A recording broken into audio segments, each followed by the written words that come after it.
Malaysia launches two new visas, a digital nomad visa and a premium visa for tycoons, for people with a higher net worth. In this video, I'm going to tell you what the requirements for both visas are and what I personally think about these visas. Let's get started talking about the premium visa that's meant for high net worth individuals, for people with a high income. And what's interesting about this visa is that the requirements are actually quite similar to the Malaysia My Second Home program. If you have followed the news that came out of Malaysia over the past years, you probably noticed some rather significant changes made to the Malaysia My Second Home program. Changes in terms of income requirements, in terms of net worth requirements. So the stakes have gone up, and a lot of people that used to be eligible to apply for this visa are no longer eligible because they don't meet the income requirements and they also don't meet the net worth requirements. What's interesting about this premium visa, this new premium visa that Malaysia now offers,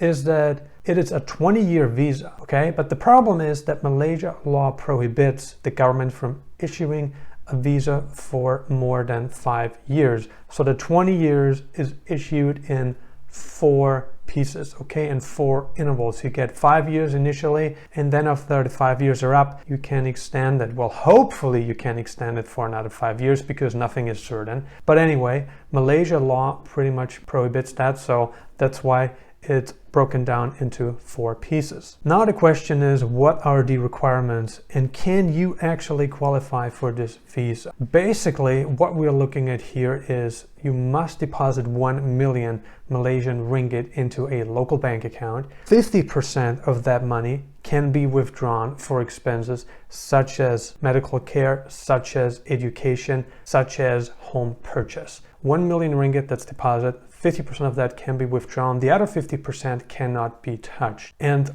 the second requirement that you actually have with this visa that you must comply with is that you have an income of at least 40,000 ringgit a month. So that's 480,000 ringgit a year, which is roughly $109,000. And $109,000 is obviously roughly what, $9,000 a month. So that's a requirement as well. I also want to add here that it must be an offshore income. So the income cannot be derived from Malaysia. It needs to come from an offshore source. That needs to be an income that you have had for at least a certain amount of time. So the income cannot come from Malaysia. You can bring dependents with you to Malaysia. You must have health insurance. And this program is pretty much open to citizens of all countries with the exception of Israel.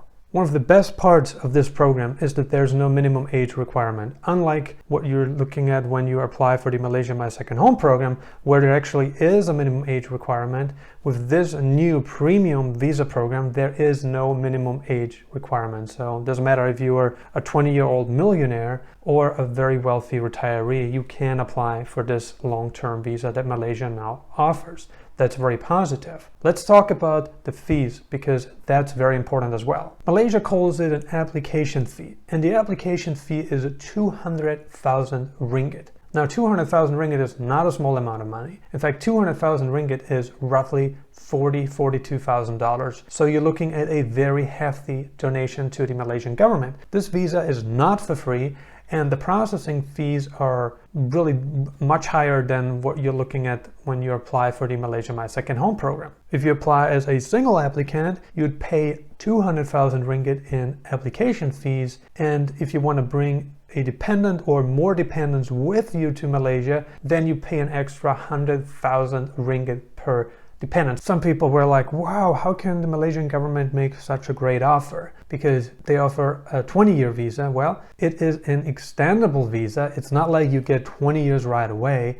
You have no path to citizenship. I want to make this clear. You cannot become a citizen of Malaysia. And as already pointed out early on in this video, Malaysia law prohibits the government from issuing visas for a longer period, so the maximum validity of each extension is kept at 5 years. So what happens if the law changes, as we have already seen happening during COVID, in 2021? And the answer is we don't know. We don't know how changes, if the Malaysian government decides from one day to another, hey, we don't want to make this a 20-year visa anymore. We're only offering 10 years now. And, what's going to happen to current pass holders, of this premium visa, are they actually going to lose access to this visa? Well, most probably not. So they probably won't do that. But what's required in order to extend this visa, right? Do you need to prove the income every single time you extend it?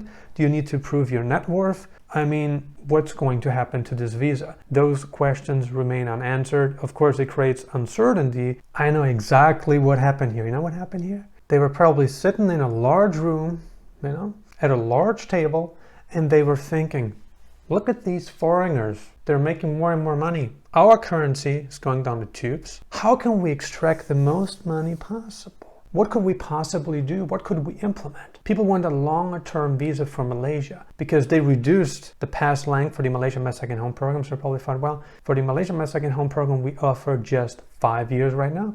What if we offered a 20-year visa, 5 years issued initially, an extendable 5-year visa with a maximum stay allowance of 20 years. There's no minimum age requirement. And we charge a 200,000 ringgit application fee for that. Well, no. Should we call it donation? No, that would not sound too good.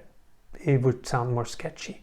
Let's make it an application fee of 200,000 ringgit and another 100,000 for each dependent. That's how we can make a lot of money. I'm not sure if the conversation went like this, but there must be a reason for the extremely high application fees. All right, let's talk about the digital nomad visa. So if you are watching this video, you're a digital nomad, you want to spend more time in Malaysia, and you don't have that much income, you don't qualify for the Malaysian My Second Home program, you also don't qualify for this new premium visa. Obviously that one has very high requirements. What option do you have? Well, the digital nomad visa may just be the right fit for you. As a rule of thumb, digital nomad visas are valid for 6 to 24 months. Malaysia offers a 12-month renewable digital nomad visa, but you can only renew it once. So initially you get 12 months and you can renew it for another 12 months, totaling a stay allowance of 24 months. That is good news. The income requirements are actually not too high. The income requirement is set at $24,000 a year, so that's $2,000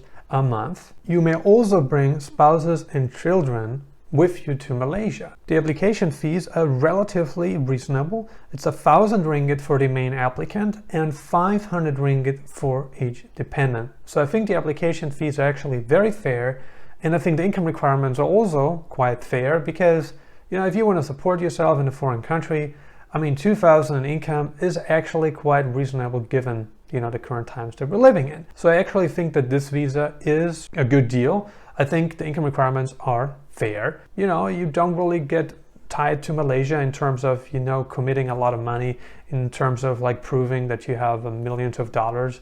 You also don't need to deposit money, so that's all very positive. On the negative, you only get a 12-month visa that you can renew once. This visa also does not lead to citizenship. It does not lead to residency. I mean, people like to call it a residence visa, but it really isn't. To me personally, a residence visa is a visa that allows you to be a resident of the country for as long as you wish. For instance, if you become a resident of Europe, of an EU country, then that residency is valid for many, many years. And you can later on convert to citizenship. You can become a citizen. Of course, you have to meet requirements, language requirements. You have to know some history of the country, and that's great. And same in the United States, right? I mean, the green card is issued for 10 years. And the problem that we're seeing with these digital nomad visas is, they have a very short validity. They're only valid for 6 months to 24 months at the very most. So if you don't want to commit yourself to a country, if you just want a vacation, if you just want to try it out, and just spend some time in the tropics, have some fun in the sun, if that's what you want to do, I guess Malaysia is a good choice. Low cost of living. You have a lot of different places to live in Malaysia. It's relatively cheap, as already pointed out. People are generally very friendly, so I'm going to say that. But on the negative, as I pointed out, you cannot become a citizen. You cannot own land so easily unless, of course, you do purchase the Malaysian My Second Home program or get some other sort of residence visa that would allow you to do that. What do you think about the new visas that Malaysia now launches? Do you think the requirements are fair? Do you personally consider acquiring one of the discussed visas? Leave a comment below and let us know. Consider subscribing if you haven't already. I'm uploading new videos on digital nomad locations, travel updates, and investment advice several times a week right now. And if you got some more time left, check out these videos.